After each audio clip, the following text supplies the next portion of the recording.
Hello, my name is Erica Schlick, and I am part of the NEMA Partners Education team and very excited to welcome Dr. Tom O'Brien to our episode today. And Dr. Tom O'Brien, if you don't know already, is an internationally recognized speaker focused on food sensitivities, environmental toxins, gluten, and the development of autoimmune diseases. He's also the founder of thedoctor.com and is a visionary behind the Gluten Summit, which featured 29 of the world's experts talking about the connection of gluten and diseases and disorders. With us today, I'm very excited to hear all about his knowledge. We're going to be talking about gluten and brain health and how it affects our neurological system. Dr. Tom O'Brien, welcome. So excited to talk to you today. Oh, thank you. Thank you so much. It's a pleasure. Pleasure to be with you. Thank you. So I think we're going to dive right in. I cannot wait to hear about everything you're going to share with us. I am unfortunately one of those people that has struggles with gluten and neurological system and brain fog. So excited to hear what you have in store for us and how we can help people out there that are dealing with the same. So let's dive right in. So, generally, like we talked about, people usually assume that gluten causes gut issues, digestive issues. No one really often puts together the things that it's doing to your brain or your neurological system, or that it can even cause these issues. Can you share some information exactly how gluten affects our brain and our neurological system and what happens to it when it's really starting in the gut? Well, sure. That's a few chapters in a textbook. All right, give us the cliff notes of it. Let's start with the big picture. The lucky ones are the ones that have gut symptoms when they're exposed to wheat. And it's not just gluten, it's other compounds of wheat. We all cut our teeth in our understanding of all of this in the world of celiac disease and the gluten proteins of wheat. But now we know there are other components also. So just for clarity's sake, and it's really important, especially this NEMA equipment, which I enjoy and think it's a great tool to use. It focuses on the gluten proteins, which are really, really important, and the primary ones that most of the studies talk about. But we have to remember that sometimes the test can come back negative for gluten proteins, but if they've got amylase trypsin inhibitors from wheat in the food, and that can come from wheat starch, products that have wheat starch in it. They may not have the wheat proteins, but they can have some of the other components in it, that the test can be negative and you still may have a problem. So just to start off, and I'm happy to be doing this for NEMA because I think it's a valuable tool for all of us out there in the world trying to be safe, an extremely valuable tool. But remember that it's not the exclusive. You get what's called false negatives, meaning the test says there's no gluten in here, and that's correct, but it's not saying there's no wheat in there. It's saying there's no gluten in there, which is one of the proteins of wheat. So, and we use the NEMA test. I love it, and I'll talk more about that. But just to be on the same page so that everyone knows, your experience is much more important than what a test result says. If you feel bad after you ate something, there's something in there that wasn't right for your body, okay? So let's just start with that. The lucky ones are the ones that have gut symptoms. And we've known this for over 20 years. I mean, the science is really clear. For every one person that has gut symptoms with celiac disease, there are 8 people that don't. They've got brain symptoms or skin symptoms or joint symptoms or liver symptoms or kidney symptoms. They don't have gut symptoms. So they eat the food and they feel fine. But the next day or 10 hours later, they got a migraine or they get a seizure, or they wake up in the morning, their joints are so stiff, they can hardly walk into the bathroom. They have to get in the hot shower to loosen all that up, and then they feel better. And it was what they ate yesterday. But if you don't get gut symptoms, you don't have that direct association with the food you ate caused this problem, and you make the incorrect assumption, well, I don't have a problem with gluten. I mean, I can eat pizza, I feel fine. Like the people that go to Europe and they say, I can eat the pizza and the pasta in Europe and I don't have a problem. I lived in Italy for a few years and I'm half Italian and I just love the Italian culture and the food.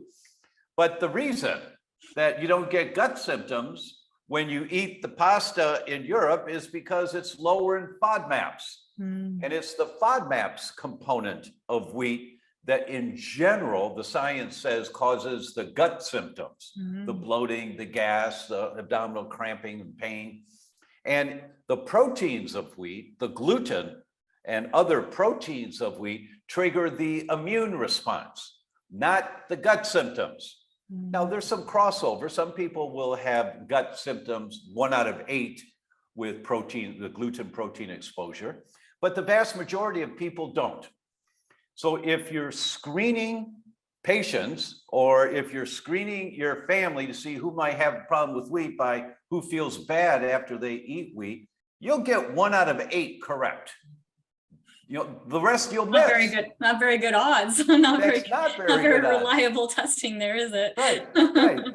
That's why I thought it was important to be with you today, is because you're in the world of testing, and that's a world that I've dived into deeply. And for the general public person, what can I easily do? NEMA is what I've talked about for years, because it's a really good tool to use. Now, your question about the neurological symptoms. There are, I call them the 4 horsemen of celiac disease, the guys who have been around so long and published so many papers that help all of us doctors out there understand this world better. Alessio Fasano, who currently is at Harvard, he was at the University of Maryland. Stefano Guandolini at the University of Chicago, retired, I think, last year. Peter Green at Columbia, and Joe Murray at Mayo. But, and that's, I call them the 4 horsemen. But if I were going to focus on neurological manifestations of wheat-related disorders, there's a 5th guy, and that's Marios Hadjivassiliou in Sheffield, England. He has been the one on the cutting edge for 25 years, writing papers, and in my Italian way of interpreting what he says, "What's the matter with you?" Of course, there are brain and neurological symptoms, and here's all the evidence. And they run a tertiary neurology center. What that means, a patient has some brain or nervous system symptoms. They go to their doctor. The doctor recommends something, it doesn't work. They go back 3 months later. The doctor says, "Well, let's send you to a neurologist." They send you to a neurologist, and you have to wait to get in. Then you go see the neurologist, and they give you some stronger medication or something, and that doesn't work. And you go back to the neurologist, and maybe they give you something else. Now you're 6 months into this relationship with the neurologist. You have to wait for another visit. You're suffering every day with whatever your symptoms are, and they give you something, it doesn't work. And if you have the courage to go back a 3rd time, say, "This isn't working," maybe they send you to a tertiary neurology center. That's a research center. Now, those are the people that get the toughest cases, the worst of the worst. And when the local doctor can't figure it out, the neurologist can't figure it out. If you're lucky, they send you to a tertiary neurology center. Hadjivassiliou runs the tertiary neurology center in Sheffield, England. So they only see the worst of the worst. And he showed us, this was in 2003. I mean, this was my introduction, in a sense, to the world of neurology and wheat-related disorders. He published a paper that said, when the cause of a neurological disturbance is identified, meaning we can say, "Yep, this is what you got." The number of people that have a sensitivity and immune reaction to wheat is 5%. When the cause of a neurological complaint cannot be identified, meaning we don't know what's going on here, the number of people that have an immune reaction to wheat is 57%. Oh, And they put them on a gluten-free diet, they get better. wow. They may not get completely better, but they get better. So they know they're on the right track, right? So that study put it in perspective for me almost 20 years ago. You just can't argue with the science that some people, you know, the ratio is 8 to 1. Well, for 7, for some of the 7 out of 8 that don't get gut symptoms, they get brain symptoms. And my experience is it is the most common system of the body that's affected. Clinically, in my experience, this is what I've seen. And in one paper that was published from a laboratory that looked at over 400 patient blood samples that were sent into them. So these are people that have some complaints and they went to the doctor. The doctor said, well, let's check you for a sensitivity to wheat. And they did the blood test for that. Well, the laboratory also checked them for antibodies to different tissues in the body, autoimmune mechanisms, to the thyroid, to the heart, to the brain, to the lungs, to the liver. I think there were 9 or 10 categories. I'm not quite sure how many categories. But those people that had a positive immune system to wheat, 64% of them had antibodies to their brain and nervous system tissue. 64%. Wow. It's so very, very common to see. With the heart, it was 42 or 44. I'm not quite sure. Wow, that's pretty high. I didn't know it was an effect on the heart as well. You know, that's why we just published earlier this year a textbook on in cardiovascular medicine, and I wrote chapter 11, which was, I called it the heartbreak of wheat-related disorders. And I just did all the science on how a problem with wheat can manifest if the weak link in your chain, you pull at a chain, it always breaks at the weakest link, always. It's at one end, the middle, the other end is your heart, your brain, your liver, your gut, wherever your weak link is. And in that chapter, I wrote about all of the studies from Mayo. I mean, there's so many studies on cardiovascular issues with wheat-related disorders. So yeah, it was high. It was high, but the highest was brain and neurological tissue at 64%. Wow. It's very, very common that if you have a problem with wheat, it may manifest in your brain or your nervous system. Okay. Wow, that's pretty high. I knew it was high. I knew it was going to be high, but I didn't know it was going to be 64%. That's quite a bit. And so you talked a little bit about the testing, how they did the testing on the autoantibodies and things like that. What other testing can people do if they are having neurological systems that they suspect from gluten or wheat or other proteins in wheat? Is there testing should they test to see if they're allergic to wheat, or do they do an endoscopy to see if, you know, they have celiac disease, or what's kind of the best testing to diagnose and also for treatment and healing? Yeah, really good question. And it's been the main emphasis of my talks. You know, I started in 2008. And I mean, long before that, I was on stage. But in 2008, I did 26 8-hour days around the world on stage, hundreds of physicians in every talk.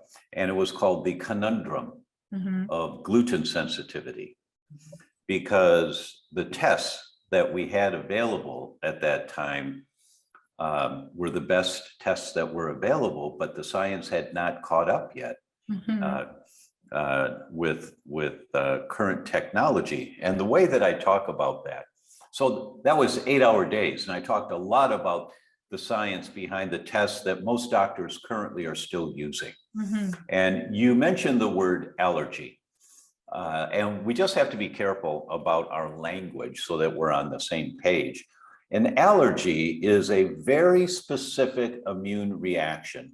It's called IgE. You know, your immune system is just the armed forces in your body. You know, it's there to protect you.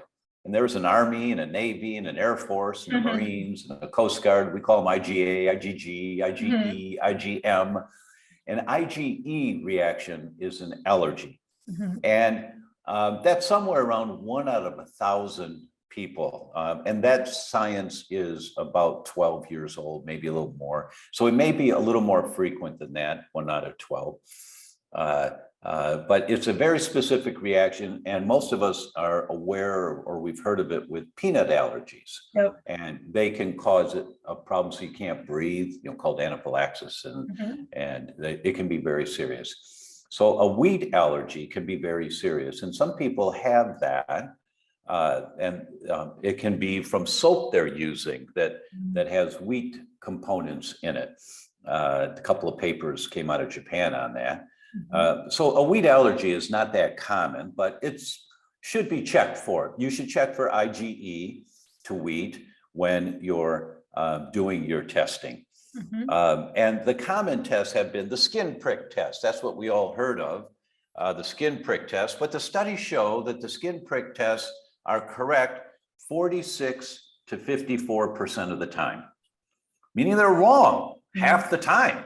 But that's what, and those tests came out in the late 1950s, early 1960s, and allergists are still using those tests because that's where the discipline of our allergists developed. Allergy were these crazy MDs. They were outcasts. They were thought to be lunatics.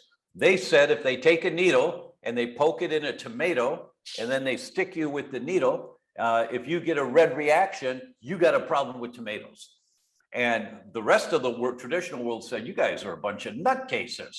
But more and more people got beneficial results from that kind of testing, and more doctors were looking into that testing. So eventually, the American Medical Association said, well, let's embrace these fringe people. Let's make it more credible. Let's put some education behind it. We'll put our stamp on it, and we will call them allergists. And so that's where the discipline of allergies came from, were fringe medical doctors doing a procedure, trying to help their patients that no one else was doing, and they took the heat to be called nutcases. You know, they took the heat because they knew they were helping people. Right. And now it's a part of medicine, a traditional part of medicine. But the testing is 50, 60 years old, you know, so it's Hasn't helpful. evolved from that point either, huh? No Yeah, improvements correctly. made. That's correct. That's correct. It's a useful test, but there's more comprehensive testing you can do now. But that's IgE. So this whole thing about allergies, and I'm going into that detail because this is a testing company that that's hosting this educational series, which I think is great. And so we want to be clear about testing. We just want to be clear about it. So most doctors have been trained to test for celiac disease. And if you don't have the evidence of celiac disease, you don't have a problem with wheat. Well, where did that come from? That doesn't make any sense, right? Right. But that's where this whole world of wheat-related disorders and celiac originated, was they found out that certain people, if they carry the genes and they developed this disease that could be really damaging called celiac disease. And it was in the 1940s that they realized, because there was a group of kids that were getting really sick, their bones weren't developing, they had big bloated tummies in the late 30s, 1940, but then the war came, World War II came. And when that happens, there was no bread, there was no wheat, there was, you know, food was more scarce. And some really astute doctors noticed within a couple of years, I'm not seeing many kids anymore with the bloated belly and the bow-legged knees because their bones don't develop properly. I'm not seeing many of those.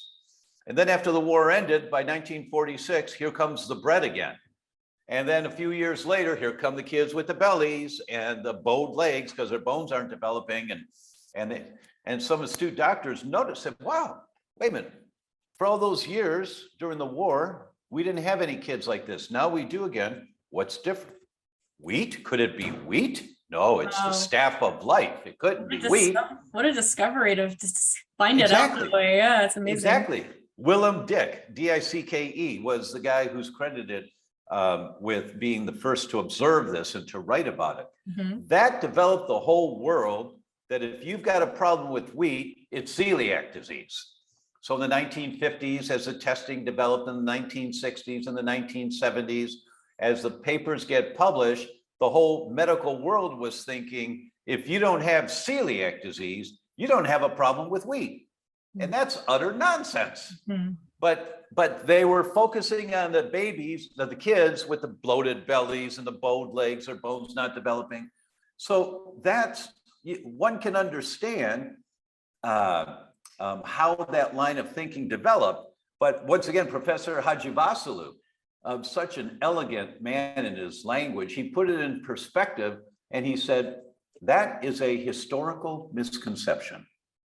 I mean, that's a geek's way of saying that's completely wrong, right? It was just a misconception. So testing for celiac disease is really important. Absolutely, really important, but it is not a test exclusively for wheat-related disorders, gluten sensitivity or any other component of wheat. So that test for celiac is called transglutaminase. That's an enzyme that you're testing for, really important test. But now let's talk about transglutaminase, because this is a testing company. So let's just lay it out for you guys. When they did the studies to prove the efficacy of doing the transglutaminase test to identify if you're a celiac or not, how did they figure that out? Well, they buy the blood that's stored in blood banks of celiac patients, diagnosed celiac patients, and they get that blood and then they go to their laboratory and they check their tests, in this case, transglutaminase, and see if it comes back positive on the blood test. And 97 to 99% of the time, transglutaminase comes back positive when you're looking at a celiac's blood. Really excellent test to identify if you've got celiac disease. But here's the kicker that nobody thinks about.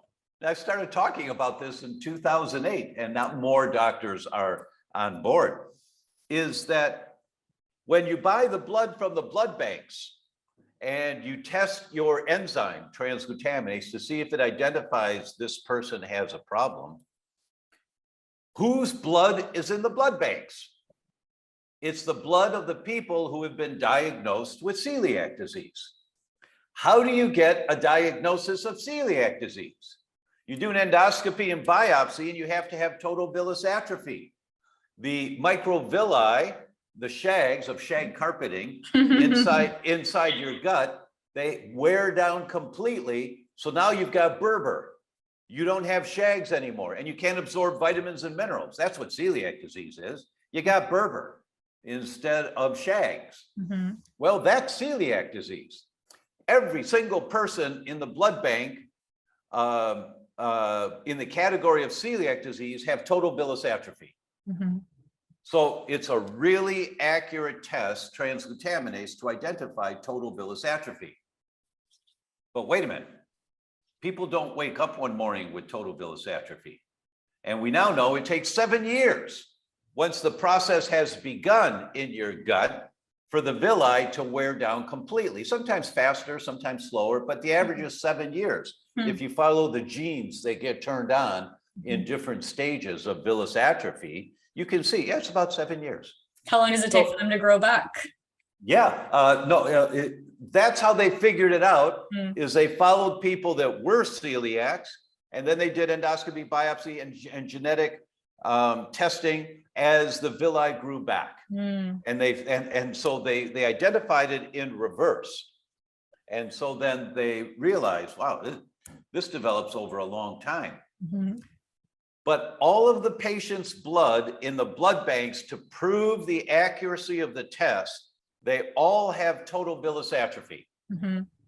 Now, when the science started coming out, what about patients with partial villus atrophy? Or what about the patients that have the inflammation going on? And how good is transglutaminase to identify that they're on the spectrum of celiac disease? When you read those studies, it's 27 to 32%, meaning it's wrong 7 out of 10 times. When you have total villus atrophy, it's right on the money. You got total villus atrophy celiac disease. But if it comes back negative, once again, false negatives, because doctors don't understand what you're actually testing for when you do a transglutaminase test is total villus atrophy celiac disease. You're not checking to see, are you on the spectrum where you have partial villus atrophy? Do you have a lot of inflammation in your gut, chewing up your shags? Is any of that going on? This is not the test for that. Transglutaminase is a very good test to identify total villus atrophy celiac disease. And doctors don't know this. So they're doing the transglutaminase test to see if you have a problem with wheat. And it's the wrong test to look for a problem with wheat in the first place, but then it only comes back positive if you're at the end stage. You know, we do a lot of talks now about Alzheimer's because it's just horrid. The statistics are terrible. There's a Blue Cross and Blue Shield showed between 2013 and 2017, in 4 years, there was a 407% increase in the diagnosis of Alzheimer's in 30 to 44-year-olds. Wow. Yeah, your generation. Mm-hmm. And they're just not aware that all this inflammation is going on in their brain for years and years and years, killing off brain cells, killing off brain cells, killing off brain. It's the same with wheat-related disorders and your gut. If you carry the genes for celiac disease, the most commonly known genes are DQ2 and DQ8. If you carry the genes for celiac disease, that's the weak link in your chain. And you're vulnerable to getting celiac disease. But testing transglutaminase is not a test for a wheat-related disorder. It is not a test to see if you're on the celiac spectrum. It is a very accurate test to identify if you have celiac disease. Really important to understand those different. I'm sorry to be a little geeky here. No, I think this is very helpful because, you go to a doctor, you rely on your doctor to know testing and, rely on them to know what's accurate and what the best way is. But it's good to have an idea of like how these different tests work and what stage of your health you're on and your health journey to know which test and which doctors to see to get as much information about yourself as possible. Yes, critically important, critically important. And you have to be quite adept at having conversations with your doctor when you know more than they do, because they'll walk out of the room, they'll take offense. And so you have to think of how to discuss this. First, find a doctor that knows what they're doing. I have an entire education program for healthcare practitioners called certifiedglutenpractitioner.com. Oh, great. Our CGPs, and I mean, they dial it down. They really understand all of this. So that's the test for celiac disease. Now, the test for a wheat-related disorder. In 1996, Umberto Volta, the president of the Celiac Society of Italy, a great researcher, one of the greats in the field, lots of papers published to his name, wonderful man. He teamed up and they came up with a test to identify if you have a problem with a protein of wheat, gluten. And the test is alpha gluten. There are, first off, gluten is not bad for you. Bad gluten is bad for you because there's gluten in rice and there's gluten in corn, there's gluten in quinoa, but those families of gluten are not a problem for people in general. Of course, you can have a problem with rice. You can be allergic to rice or have a sensitivity.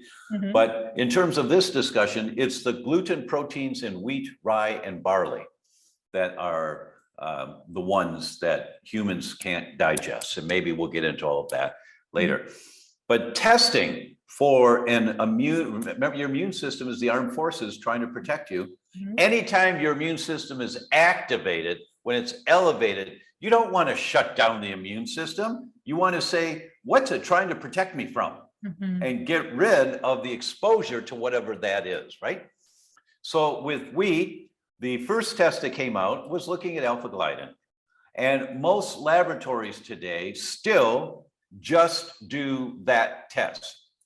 Now, that is, if you think of protein like a pearl necklace, and hydrochloric acid undoes the clasp of the pearl necklace, now you have a string of pearls. Our enzymes are supposed to break down that pearl necklace into clumps, clumps, clumps, clumps, clumps, all the way down to each pearl, the pearl necklace called an amino acid. And those go right through the walls of your gut into your bloodstream, and they're the building blocks to make new bone cells and brain cells and our whole body. It's the amino acids. The problem with wheat, rye, and barley is that the human digestive system can't break it down into each pearl of the pearl necklace. The best it can do is break it into clumps called peptides. And that's done because the pearls are so intertwined, locked in, they're really tight, that the human enzymes can't break them down. And is that true for everybody, or is that true people are just sensitive to wheat, rye, barley, gluten, things like that, or have more of a sensitivity? Or does this apply to everyone? Should everyone not be eating it? Really good question. And I never say everyone needs to stop eating wheat, because I'd sound like a nutcase, but I do say everyone that has a problem, a health problem, any health issues, needs to be tested accurately for this. So all we have are the clumps. That's the best we can do, is break it into clumps. Those are called peptides. And alpha gliadin was the first peptide that we identified. And so the blood test, every lab, oh, we'll check you for wheat. Let's do alpha gliadin. Okay, well, that's negative. You're fine with wheat. Well, wait a minute. Aren't there 62 peptides of wheat that have been identified that will trigger an immune reaction in the human body? Well, yes, that's true. Well, why are we only testing one? Well, because, we'll see you next week. And out the door they go, because they've got no answer to that question. But in 1996, 1997, it was a great test. It was the first test to come out that would identify some of the people and most of the people that had a problem with wheat. And still, it's a valid test, but it's not complete. So in 2010, a laboratory opened up called Cyrex, C-Y-R-E-X. And I was privileged to be a part of that team. I moved from Chicago to Southern California. Okay, twist my arm, go ahead. I'll move to Southern California to be a part of the team. And we came up with what markers do we want to test, how many of them in a test, what should the education be. I helped to write all of the education for the doctors for these tests that came out. And it was a game changer. Now we were looking at 10 different peptides of wheat, not just one. And we were finding that 6 out of 10 people that come in with a problem. Well, in my office, I ran 306 consecutive patients from the age of 2 to 90. I didn't care what they came in with, what their complaints were. They all got this test. And 68% of everyone that came in had elevated immune markers to a peptide of wheat. 68%, irrespective of what their complaints were. And of those people, those that had a positive immune response, meaning they're fighting wheat, 26% of them had elevated antibodies to their cerebellum in the brain. 22% had elevated antibodies to myelin, the saran wrap around your nerves. So that's how common a brain association was in my practice when we first started doing this 25 years ago. It was jaw-dropping to see how, and these people got better when you put them on a gluten-free diet or a wheat-free diet. They got better. So that testing changed the face of holistic healthcare, and thousands of doctors use those tests now to great advantage. Then in 2016, January of 2016, one of the 4 horsemen of celiac disease, Joe Murray, at Mayo Clinic.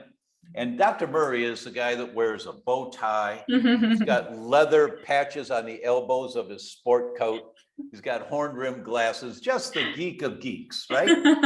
And a wonderful man. And his papers are just the most enjoyable to read as a clinician because he speaks a language that we all can understand. He doesn't get too caught up in the technicalities. I mean, he's very technical, but he makes it understandable for all of us. And Joe Murray's team published a paper that talked about a new era in laboratory medicine, and it's silicone chip technology. Now, when you're looking for the accuracy of testing, there are 2 markers to look at. It's called sensitivity and specificity. And the sensitivity and specificity for most of the blood work that's available out there is somewhere in the low to mid 70 percentile range, sometimes maybe up to low 80s, meaning it's right 7 or 8 out of 10 times, meaning it's wrong 2 or 3 out of 10 times.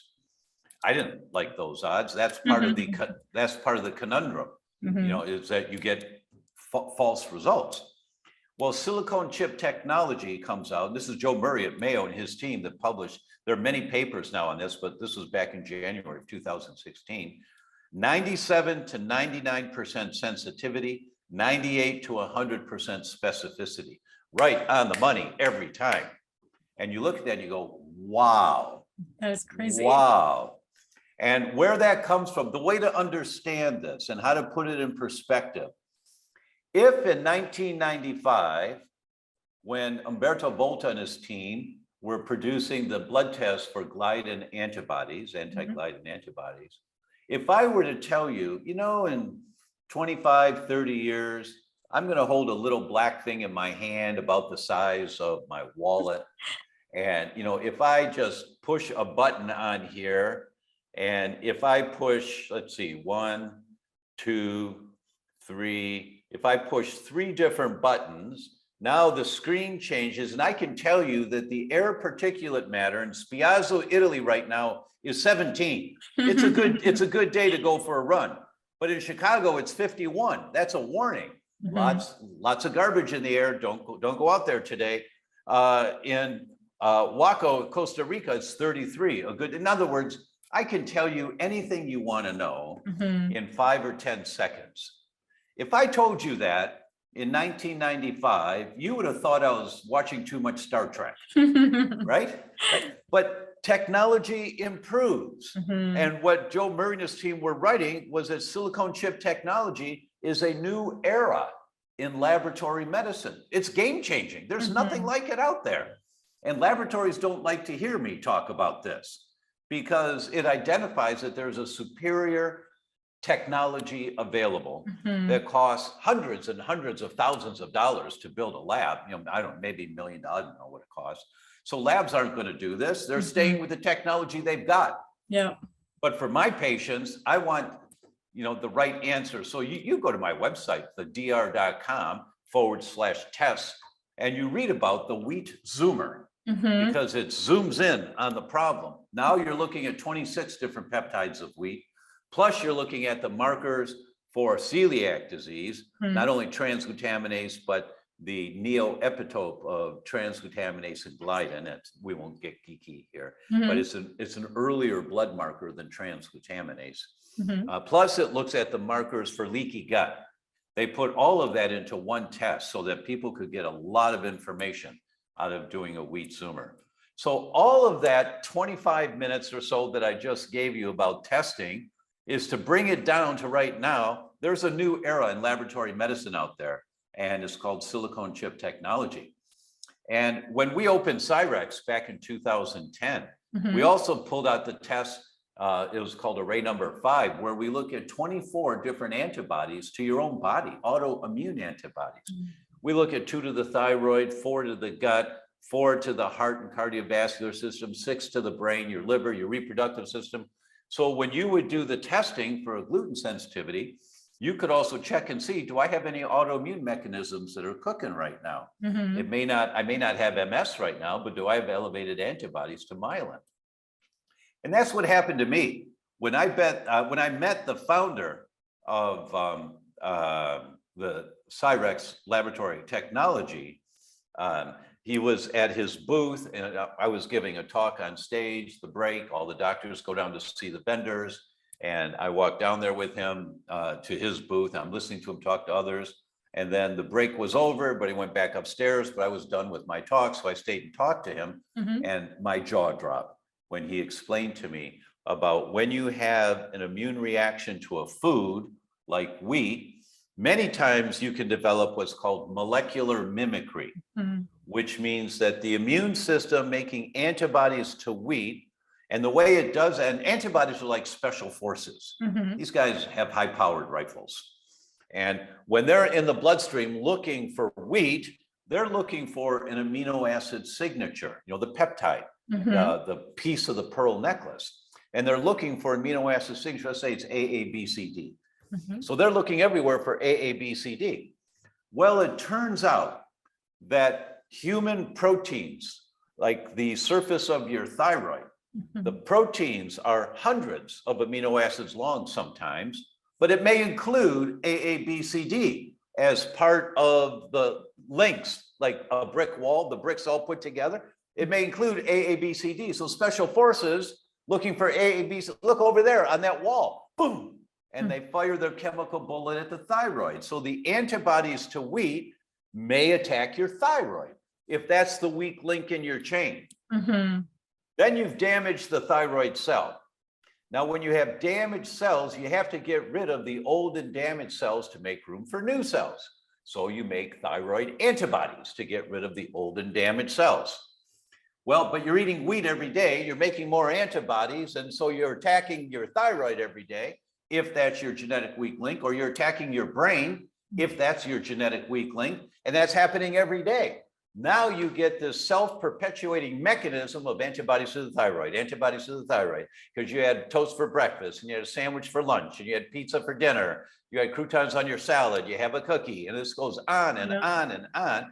And your immune system trying to protect you, it's just trying to protect you, is attacking your thyroid in this example. Mm-hmm.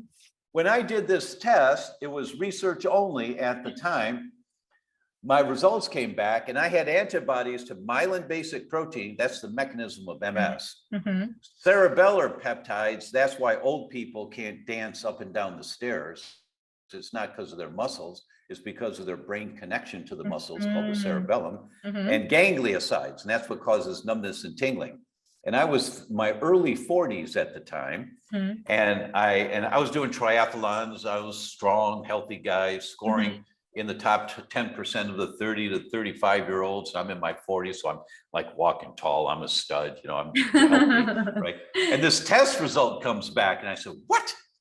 So I called the lab. I said, what is this? This must be a mistake. This must be a mistake. Do it again. Said, no, we knew it was you. We did it again. This is correct. That's when I understood. It does not matter how you feel.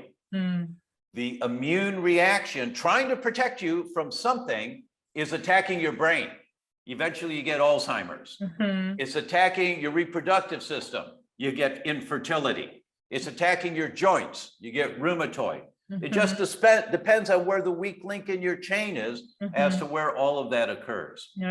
That's why it's so critically important. The rule at thedoctor.com is test, don't guess.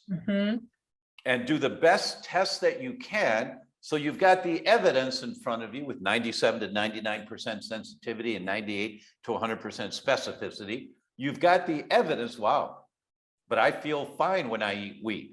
Then you just have to deal with the yabba, yabba, yabba in your mind. Yes, convince yourself not to do it anymore. That's right, that's right. So that, we've taken a lot of time, but that's because it's so critically important that people understand this about No, wheat. I think this is great. I think it's great for people to know what testing is out there and the accuracy of testing and how to find more information out about their bodies, and also find a practitioner that is aware of these tests and, really diving deep into what might be going on. So while we're on the topic of testing, NEMA Partners is one of the most awesome gluten testers out there. I think there's only one other test, but NEMA is way better.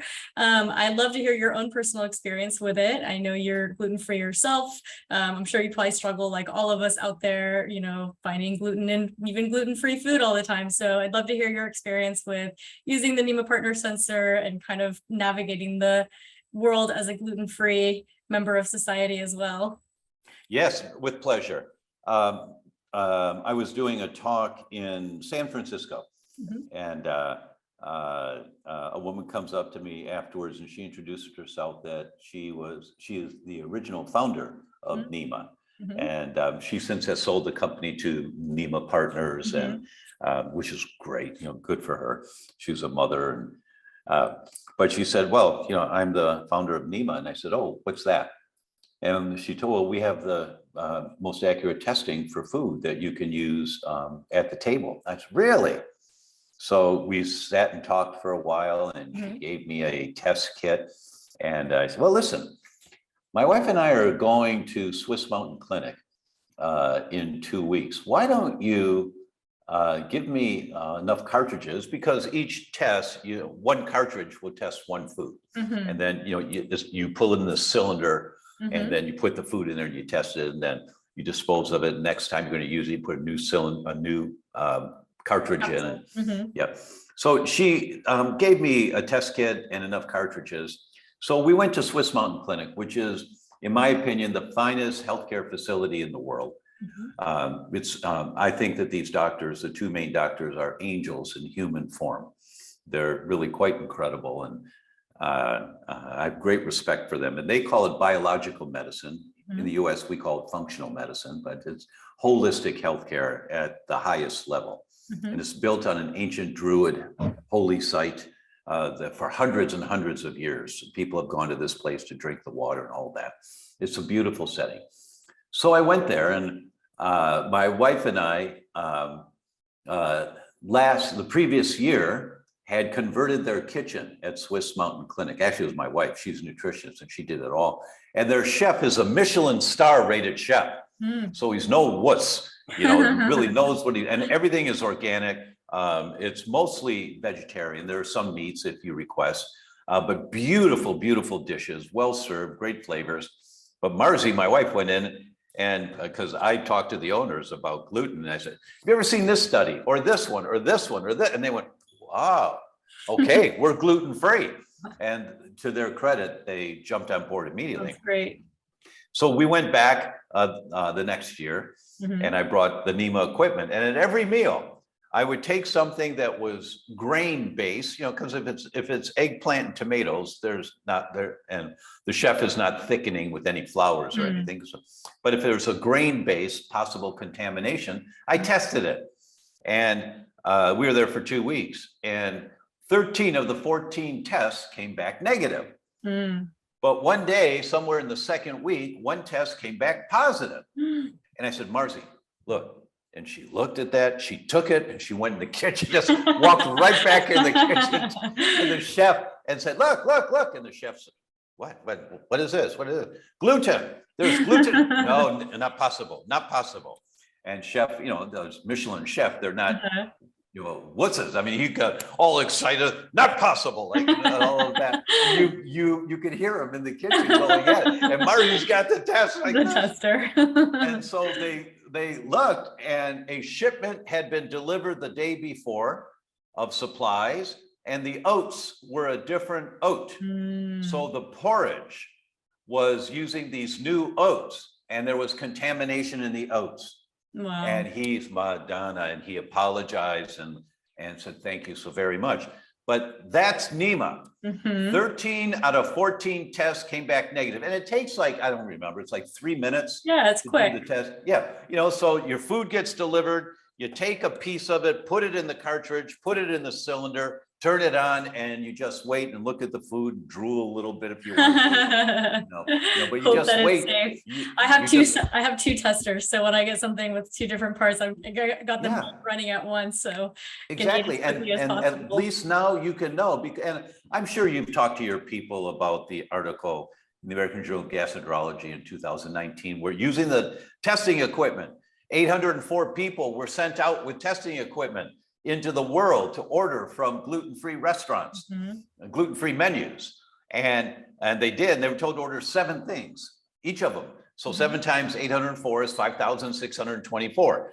So you look at 5,624 test results, and what did they find? 32% of everything on a gluten-free menu is not gluten-free. Yep. Like, what?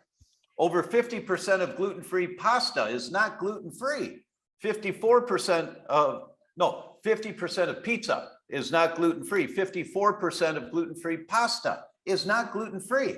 There's contamination. Now look, I'm half Italian. I'm going to eat pasta. I'm going to eat gluten-free pasta, but not without testing it.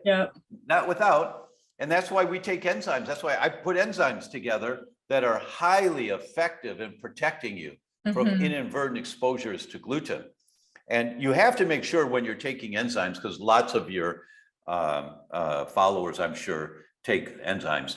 What you have to be sure of is that they work within 60 minutes, because most gluten enzymes don't work in an acid environment. They work really well, but they have to be where the pH is a little higher. That means they have to be down in the small intestine before they start to work. But it's the food that comes out of the stomach into the first part of the small intestine. That's where your sentries are standing guard. If you think of those British soldiers with the big red hats at Buckingham Palace, you know, they're just standing there, they don't move, but don't mess with those guys. In the first part of your small intestine, that's where the sentries are standing guard to identify if any bugs are coming out of the stomach into the intestine. This is from our ancestors. Our ancestors would pick up something to eat, they sniff it, they nibble at it, and then they eat it. Mhm. And if there was bad bacteria in there, we had to have a way to protect ourselves. And we still carry that forward today. It's a survival mechanism. It's called toll-like receptor 4. And TLR4 is designed to identify bugs coming out of the stomach. And if they find bugs, two things happen immediately. Toll-like receptor 4 activates leaky gut because leaky gut brings water into the intestine to wash out the bug with the poop, to wash it right out. And toll-like receptor 4 activates the major amplifier of inflammation, NF-kappa B. So you get all this inflammation in your gut and you get leaky gut to wash it out. That's its job. That's the job of toll-like receptor 4. So you have to digest the wheat, inadvertent exposure to wheat, before it comes through. Because it was Professor Fasano that published on this a couple of years ago. And there are many papers now that say gluten is misinterpreted by toll-like receptor 4 as a harmful component of a microorganism. So the toll-like receptor 4 thinks that the peptides of wheat coming out of the stomach are a bug, a pathogenic bug. And so it activates all of this immune response to protect you. That's why you have to have enzymes that work in the stomach. To break it down before it even gets in there. Before it gets in there. And those enzymes are called wheat rescue. And they do a great, I'm very proud of them. We get lots of I need to get compliments. some of these. Yeah. And anytime you're eating something, you're just, maybe Not sure. You're not sure. And if you don't have your NEMA advice or you're out of cartridges or something, you take the enzymes. Yeah. I usually try to take enzymes anytime I eat out, even if I'm testing everything, because you never know, you might have not gotten the right spot or might have been on the wrong cutting board or something. You just never know. That comes from being an experienced celiac. You know. And so you take this precautionary measure. You just didn't know that the enzymes have to work in the stomach. Yeah, I didn't know. Critically important. And that's wheat rescue. That's why wheat rescue works so well. Awesome. Well, Dr. Tom, thank you so much. I think all of this information is going to help people so much information on testing and, all this hidden information with the history of gluten and, where we're at today. So if people want to look you up, get some more information or check out some of your supplements, what's the best place to find you or get more information? Oh, thank you. Yeah. The website is thedr.com, thedoctor.com. Just don't spell the word doctor out. And we've got lots of handouts, lots of videos, as much education as we can think of to supply for people so that they can raise healthy, vibrant children. We've made a mess of this world. It's worse than ever. And it was, I think it was Buckminster Fuller. No, it was Einstein. Einstein said, the world we've created today cannot be solved with the same level of thinking that created the problem. And so we have to think outside the box. So we need our children to be able to think outside the box. And in order to do that, you have to feed them food that doesn't cause inflammation in their bodies because it affects their brain for so many people. So that's our goal, is to educate people as much as possible so they can raise healthy children to save the planet. I don't want to be all woo-woo here, but that's our goal. So I like it. I like the goal. Thank you so much. Awesome. Thank you so much.